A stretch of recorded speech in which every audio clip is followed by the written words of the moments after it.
Hello everybody. Hello friends, मैं Sujit sir. आप कैसे हो सभी?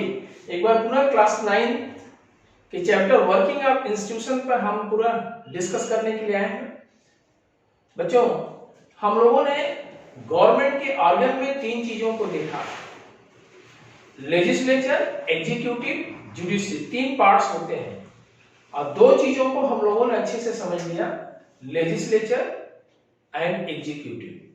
Legislature is the law making body and executive is the implement body. But today I am going to discuss about the judiciary, because judiciary is the branch of government which protect the law. जो law को protect करती है। It is also the guardian of supreme court, मतलब हमारी जो supreme court है, guardian of constitution. तो आज इस जुडिशरी पर इसकी पूरा हम डिटेल्स बात करेंगे क्लास 9 के स्टैंडर्ड से। पहले समझते हैं कि जुडिशरी की ड्यूटीज क्या है। सबसे बड़ी पनिश द क्रिमिनल्स को पनिश करना, ये इसकी ड्यूटी है। To protect law in the country, जो लॉ बनती है हमारे देश में उसको प्रोटेक्ट करना न्यायपालिका का कर्तव्य है। To maintain peace and security in the country, देश में शांति और सुरक्षा को बनाए रखना भी न्यायपालिका का कर्तव्य है। To protect the right of citizens, जो हमारे सिटीजन्स हैं, हम आप सबकी प्रोटेक्शन, चाहे वो फंडामेंटल राइट्स हो या हमारे सिविलियन राइट्स हैं, उनको प्रोटेक्ट करती है हमारी जुडिशरी। क्योंकि judiciary is the autonomous body, it's independent and to control the government, government को भी नियंत्रण में करती है। जो लॉ बनती है गवर्नमेंट के द्वारा, जो इंप्लीमेंट होती है गवर्नमेंट के द्वारा, क्या वो अकॉर्डिंग कॉन्स्टिट्यूशन है, क्या वो देश के हित में है, समाज के हित में है, ये काम करती है। इस तरह अगर देखा जाए तो समाज और सरकार के बीच में, देश और सरकार के बीच में एक संतुलन बनाने का कार्य सुप्रीम कोर्ट का है। And to resolve dispute between citizens and the government, किसी भी प्रकार के विवाद citizen to citizens, government to governments या सिटीजन्स एंड द गवर्नमेंट के बीच में कोई भी डिस्प्यूट्स होती है, उसको भी रिजॉल्व करने का काम हमारी न्यायपालिका करती है। जैसा अभी आप फोकस करिए, थोड़ा सा फ्लैशबैक करिए कि कैसे इसमें सिटीजन्स एंड द गवर्नमेंट के बीच में डिस्प्यूट्स, मंडल कमीशन की रिपोर्ट इंप्लीमेंट हुआ हमारे देश में अगस्त 1990 में। But Indira Sahni versus government, Indira Sahni and others versus government. तो इंदिरा साहनी क्या, एक सिटीजन ने उस पे रोक लगाया कि क्या जो ओबीसी अदर बैकवर्ड क्लासेस, जिसको उस समय एससी बीसी कहा गया, को रिजर्वेशन 27% दिया जा रहा है, क्या सोशली, एजुकेशनली, इकोनॉमिकली उस कास्ट में लोग काफी ऊंचे लोग नहीं है, कुछ लोग हैं, सम पर्संस, तो क्या इस आधार पर उनको रिजर्वेशन देना चाहिए कि वो ओबीसी से बिलोंग करते हैं? ये कंसीडर आया सुप्रीम कोर्ट को। तो सुप्रीम कोर्ट ने पॉलिसी बनाया कि गवर्नमेंट की पॉलिसी तो अच्छी है, बट उसमें जो अपर कास्ट के लोग, जो जिनकी इनकम ज्यादा है, उन्हें ये रिजर्वेशन नहीं मिल सकता है।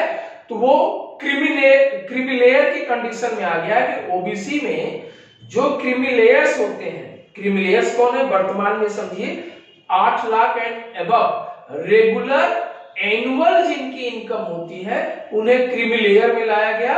ओबीसी अदर बैकवर्ड क्लास के लोगों को उन्हें रिजर्वेशन नहीं मिलता है। तो इसे क्या कहा गया, सिटीजन्स एंड द गवर्नमेंट के बीच में disputes, Indira Sahni and others versus government. तो इस पर सुप्रीम कोर्ट ने अपना बहुत अच्छा डिसीजन दिया और आज भी वो इंप्लीमेंट होता है। रिजर्वेशन इस बात का ध्यान रखा जाता है कि जो क्रीमीलेयर्स में है उनको रिजर्वेशन न मिले, उनके साथ ट्रीटमेंट आम पब्लिक जैसा हो, ये ध्यान रखा गया, जिससे कि सभी के साथ सामाजिक और आर्थिक न्याय हो सके। अब देखिए हमारी जो जुडिशरी का वर्णन आर्टिकल 124 से 147 में है, अर्थात सुप्रीम कोर्ट की बात हो रही है यहाँ पर। तो all the courts of different level in country put together, सब साथ साथ काम करते हैं। अगर देखा जाए तो इंटीग्रेटेड है। अगर ये एक पिरामिड के रूप में हमने समझाने का प्रयास किया आपको कि सबसे एपेक्स बॉडी है सुप्रीम कोर्ट, जिसका वर्णन आर्टिकल 124 में है। फिर इसके बाद हाई कोर्ट आता है, फिर इसके बाद डिस्ट्रिक्ट कोर्ट, लोअर कोर्ट। ये कैटेगरीज है हमारे कोर्ट की। जब भी कोई डिस्प्यूट्स मैटर वाले जिला न्यायालय के अधीन है, आपको न्याय नहीं मिलता है, तो डिस्ट्रिक्ट कोर्ट्स के ऊपर सुप्रीम हाई कोर्ट जा सकते हैं। वहां से भी ऊपर आप सुप्रीम कोर्ट जा सकते हैं। तो supreme court is the apex body, सबसे हाईएस्ट बॉडी है। और ये सुप्रीम कोर्ट हमारे फंडामेंटल राइट्स को प्रोटेक्ट करती है। ये कॉन्स्टिट्यूशन का गार्जियन भी कहा गया है। ये जितने भी हमारे राइट्स हैं नागरिकों के, उसकी प्रोटेक्शन और सरकार के बीच में अगर कोई डिस्प्यूट्स है उसका solution, state government to state government के बीच में अगर कोई डिस्प्यूट्स है उसको भी सुप्रीम कोर्ट वॉच करती है। जैसे अगर आप देखो कि कावेरी जल विवाद स्टेट टू स्टेट था, कर्नाटका, तमिलनाडु और केरला राज्य प्रभावित था, वहां पर सुप्रीम कोर्ट के इंटरफेयर करने के बाद वो प्रॉब्लम सॉल्व हुआ। तो न्यायपालिका हमारी न्याय का काम करती है। It is autonomous body. Government बनाती जरूर है, बट हम कह सकते हैं कि गवर्नमेंट के अंडर में जुडिशरी वर्क नहीं करती है। इसीलिए हम लिखे हैं जुडिशरी अपॉइंटेड। सुप्रीम कोर्ट की जो चीफ जस्टिस के अपॉइंटमेंट हमारे प्रेसिडेंट करते हैं, किसी राजनेता के द्वारा नहीं।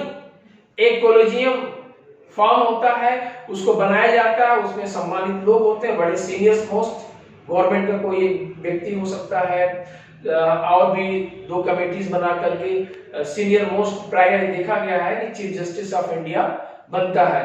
1-2 अगर केस को अवॉइड कर दिया जाए तो हमारा हमेशा सीनियरिटी को प्राथमिकता दिया गया है।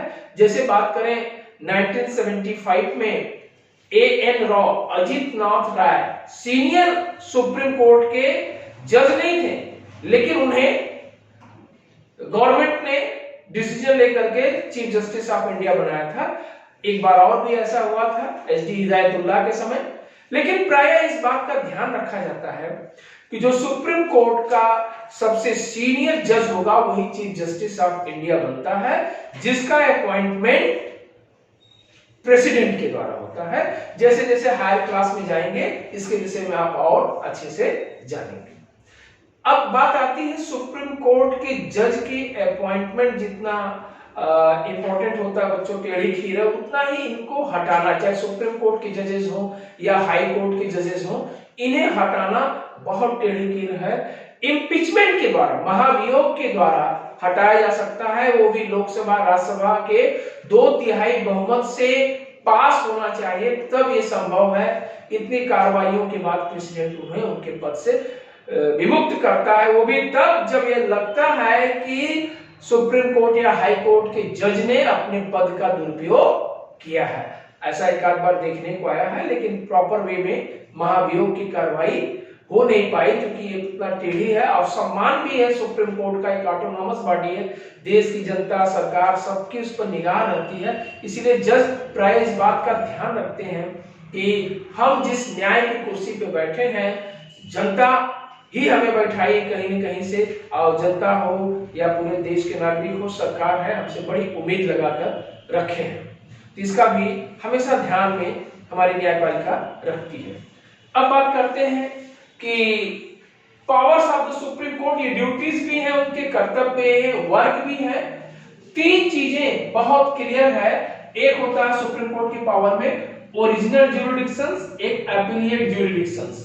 ओरिजिनल मतलब हमारे जो मौलिक क्षेत्राधिकार है सुप्रीम कोर्ट का, और एपिलिएट ज्यूरिडिक्शन जो अपील क्षेत्राधिकार है, एक तरह से फंडामेंटल राइट्स का ही प्रोटेक्शन है। ओरिजिनल सुप्रीम कोर्ट किसी भी लोअर कोर्ट के दिए गए डिसीजन को मंगा करके उसको चेक कर सकती है, उसको बदल सकती है, वो कुछ भी कर सकती है। सुप्रीम कोर्ट एपेक्स बॉडी है, इसीलिए ओरिजिनल ज्यूरिडिक्शन है।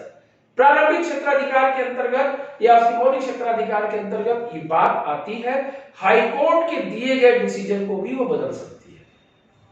और एडवाइजरी ज्यूरिडिक्शंस कहा गया, सलाहकार के रूप में भी हमारी सुप्रीम कोर्ट वर्क करती है। कैसे वर्क करती है? जैसे मान लीजिए हमारे महामहिम राष्ट्रपति को किसी विषय पर, किसी गंभीर कानून के विषय पर या ऐसा विषय जिस पर सुप्रीम कोर्ट का न्याय लेना आवश्यक है, हमारे प्रेसिडेंट राय ले सकते हैं और सुप्रीम कोर्ट की जज या चीफ जस्टिस एडवाइस दे सकते हैं। लेकिन चीफ जस्टिस ऑफ इंडिया को बाध्य प्रेसिडेंट भी नहीं कर सकते हैं कि वो एडवाइस दे। आशा है कि यहां तक सारी बातें आपको समझ में आ गई होगी। अब ये हमारी न्यायपालिका एक मजबूत आर्गन है, इंडिपेंडेंट आर्गन है। आपकी स्टैंडर्ड से यहां तक बहुत अच्छा है बच्चों। इस प्रकार हम लोगों ने चैप्टर में देखा कि लेजिस्लेचर, एग्जीक्यूटिव, जुडिशरी, तीन जो महत्वपूर्ण मजबूत आर्गन है गवर्नमेंट के, कैसे वर्क करती है। इसे एक मंडल कमीशन की रिपोर्ट से समझा कि मंडल कमीशन की रिपोर्ट 27% का जो लेजिस्लेचर के द्वारा आई और लेजिस्लेचर के द्वारा इंप्लीमेंट हुआ। हमारी लॉ बनने के बाद एग्जीक्यूटिव ने उसको इंप्लीमेंट करके पूरे देश में लागू किया। फिर जुडिशरी जो एक ऑटोनॉमस बॉडी है, अभी आपने उसके विषय में देखा कैसे उसने वॉच किया। इंदिरा साहनी केस को पढ़िए, फिर बार बार पिछले वीडियो देखिए, आपको समझ में आ जाएगा कि लॉ बनाने का काम लेजिस्लेचर ने किया, इंप्लीमेंट करने का काम एग्जीक्यूटिव ने किया, और जब किसी प्रकार का डिस्प्यूट्स हुआ तो उसके लिए हमारी न्यायपालिका ने उस पर अपना एक सही डिसीजन दिया जो देश के हित में था, नागरिकों के हित में था। आशा है कि आप इस चैप्टर से पूरी तरह से अंडरस्टैंडिंग अपना समझ गए होंगे। आज ये वीडियो का लास्ट था इस चैप्टर से। ये चैप्टर कंप्लीट हुआ बच्चों। Thank you for watching video. आशा है अगर आपको कोई डाउट हो तो आप बिल्कुल कमेंट बॉक्स में लिखिएगा।